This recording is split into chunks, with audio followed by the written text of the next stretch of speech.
আসসালামু আলাইকুম। আজকে আসলাম আমার নানার বাড়ি। আমার নানি একটু অসুস্থ, দেখার জন্য আসছিলাম। তবে দেখলাম যে নানা বললো যে আমার ফুলকপি চাষ হয়েছে, করছি। পরে বললাম চলো যাই দেখে আসি, তাই আর কি দেখতে আসলাম।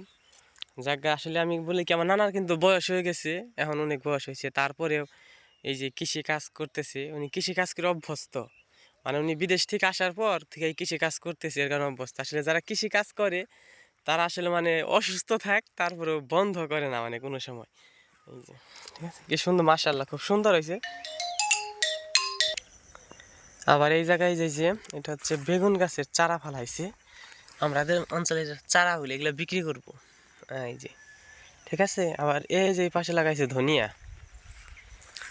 এই যে, আর এটা হচ্ছে পালান। আমাদের অঞ্চলে আমরা টাঙ্গাইলের মানুষরা মানে বাড়ির সামনে যে জায়গাটা ওইটা আমরা পালান বলে ডাকি। এই যে জায়গা হচ্ছে ধনিয়া লাগাইছে, ধনিয়া। আমার নানার বাড়ির দৃশ্য।